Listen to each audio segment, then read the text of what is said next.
Welcome to தமிழன் recipe. இன்றைக்கி நம்ம என்ன பார்க்க போகிறோன்னா, ஒரு சூப்பரான டேஸ்டான எம்டி சால்னா, பரோட்டா சால்னா 10 நிமிஷத்தில் எப்படி குயிக்காக ஈஸியாக செஞ்சு முடிக்கிறது அப்படிங்கிறத நம்ம பார்க்க போகிறோம்.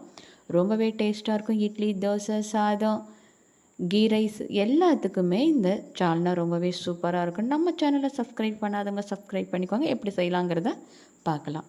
இப்போ குக்கரில் எண்ணெய் ஊற்றிக்கலாம். எண்ணெய் நல்லா காஞ்சதும் பிரியாணி இலை 1, பட்டை 1, கிராம்பு 4, அன்னாசிப்பூ 1, ஏலக்காய் 1, சோம்பு ஒரு 1/2 டேபிள் ஸ்பூன், இது எல்லாத்தையும் நம்ம போட்டுக்கலாம்.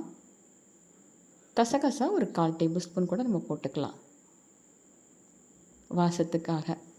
இப்போ எல்லாம் பொரிஞ்சு வந்ததும் நம்ம வச்சுருக்கிற பெரிய வெங்காயம் 2, பச்சை மிளகா ஒரு 3, அதை இந்த எண்ணெயிலேயே நல்லா வதக்கி விட்டுக்கலாம். அடி பிடிக்காத அளவுக்கு நல்லா வதக்கலாம். ஓரளவுக்கு வெங்காயம் வதங்கினா போதும். காய்கறி எதுவும் இல்லை, எதுவுமே இல்லாத டைமில் இந்த மாதிரி எம்டி சால்னா நம்ம செஞ்சு எல்லாத்துக்குமே நம்ம யூஸ் பண்ணிக்கலாம். இப்போ இஞ்சி பூண்டு விழுது ஒரு 3 டேபிள் ஸ்பூன் போட்டுக்கலாம். ஓரளவுக்கு வெங்காயம் நல்லா வதங்கிருச்சு. இப்போ இஞ்சி பூண்டு விழுது இதையும் போட்டு நம்ம நல்லா பச்சை வாசனை போகிற வரைக்கும் நல்லா வதக்கிக்கலாம். இப்போ இஞ்சி பூண்டுலாம் நல்லா வதங்கின பிறகு தக்காளி ஒரு 3, போதுமான அளவு உப்பு, புதினா கொத்தமல்லி இலை கொஞ்சம், அதையும் போட்டு எல்லாத்தையும் நம்ம வதக்கிக்கலாம்.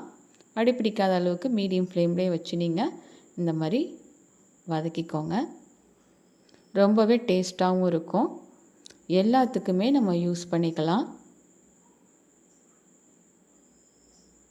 இப்போ புதினா இலை கொத்தமல்லி இலை போட்டாச்சு, அதையும் நல்லா வதக்கி விட்டுக்கலாம்.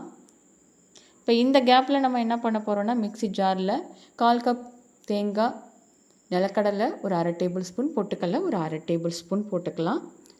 இது கூட கசகசா கொஞ்சம் போட்டுக்கலாம், 1/4 டேபிள் ஸ்பூன், முந்திரி ஒரு 3, ஒரு 1/4 டேபிள் ஸ்பூன் சோம்பு. இது எல்லாத்தையும் நம்ம அரைச்சி தனியாக நம்ம வச்சுக்கலாம். இந்த வதங்குற டைமில் இதை நம்ம ரெடி பண்ணி வச்சாச்சு. இப்போ இந்த தக்காளி, இந்த வெங்காயம் எல்லாம் நல்லா வதங்கட்டும். நல்லா வதங்கிய பிறகு மஞ்சத்தூள் 1/4 டேபிள் ஸ்பூன், காரத்தூள் 1 டேபிள் ஸ்பூன், மல்லித்தூள் ஒரு 1/2 டேபிள் ஸ்பூன் போட்டால் போதும். 1 tablespoon garam masala, 1 tablespoon chicken masala, அதையும் போட்டு நல்லா வதக்கி விட்டுக்கலாம்.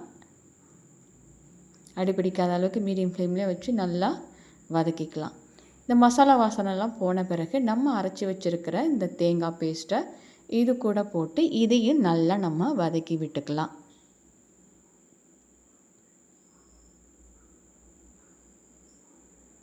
இப்போ இது எல்லாம் நல்லா வதங்கணும். பச்சை வாசனைலாம் ஓரளவுக்கு போன பிறகு தான் நம்ம தண்ணி ஊற்ற போகிறோம்.